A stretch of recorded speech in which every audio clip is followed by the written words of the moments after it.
제가 만약 이런 연구를 하는 사람인데 더 심층적인 연구를 하기 위해서 신남성연대, 미박스쿨 뭐 이런 코스 들어간다고 생각해보세요. 1분도 머무르기 싫거든요.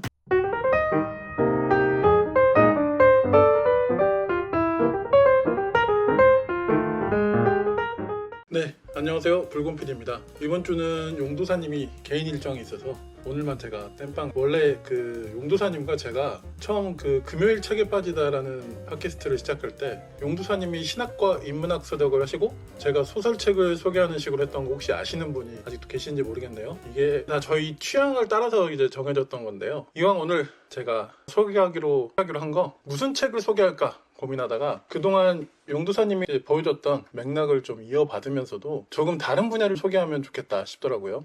네, 그래서 오늘 저는 신학책이 아닌 인문사회 분야, 역사 에세이, 그리고 소설 이렇게 세 권을 준비해봤습니다. 첫 번째 책은 한낮의 어둠입니다.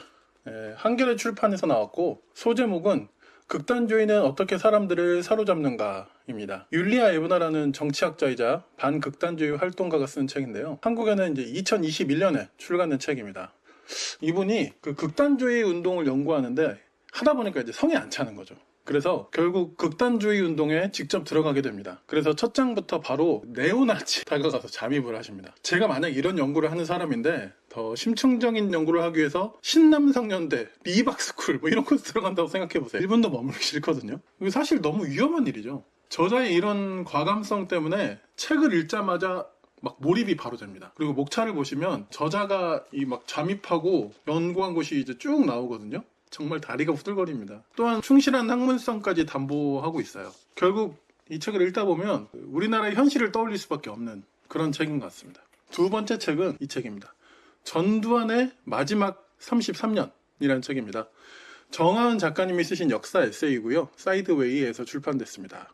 소제목은 그는 왜 무릎 꿇지 않았는가. 보기만 해도 너무 얇았죠, 제목이. 제목에서 드러나듯이 이 책의 문제의식은 왜 우리는 전두환을 제대로 단죄하지 못했는가입니다. 이 책의 저자이신 정하은 작가님은 여성 사회 문제에 대한 에세이도 쓰셨지만 사실 소설가로 더 유명하신 분이세요. 그래서 그런지 이 책은 학술적인 문체가 아니라 서사적으로 이 문제에 접근하셨던 것 같아요. 그리고 이런 접근은 이 책의 정말 빛나는 성취이기도 합니다. 1부에서 한 부까지는 영광, 모순, 몰락이라는 제목의 순으로 전두환의 생애를 쭉 따라갑니다. 그리고 마지막 4부 악의 기원에서는 전두환이 우리 사회에 남긴 깊은 상흔과 족쇄가 무엇인지를 총체적으로 되짚습니다. 저는 이 책이 가지고 있는 가치와 성취에 비해서 이 책이 좀 너무 안 알려진 거 아닌가 그런 생각을 하고 있는데요. 지금 시점에서 우리는 이 책을 또다시 펴볼 이유가 좀 생겼죠.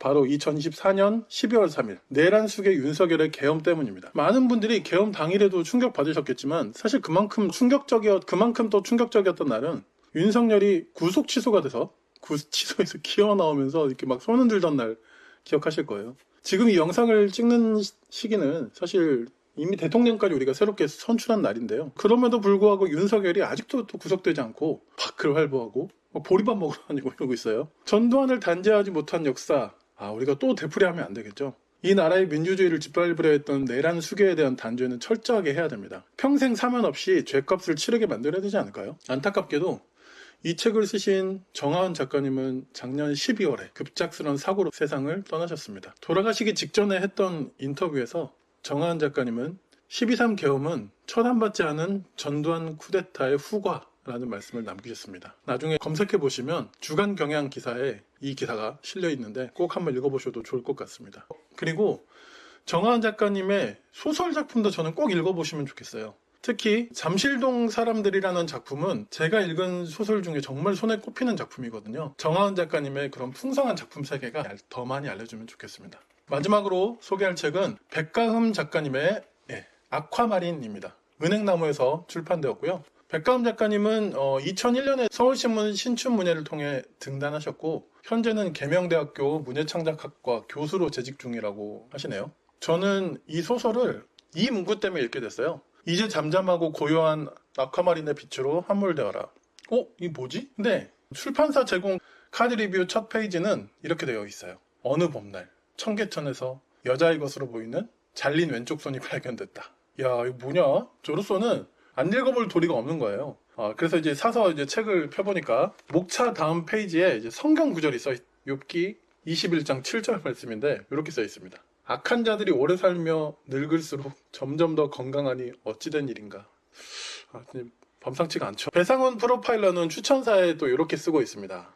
아쿠아마린은 지금 우리 사회가 애써 외면하고 잊어버려 멈춘 정의 시계에 태엽을 다시 감으면서 우리에게 묻고 있다. 당신은 정의의 시계가 종을 칠 때 당신의 무엇을 자를 것인가? 제가 이 책을 전두환의 마지막 33년에 이어서 소개하는 이유가 사실 있습니다.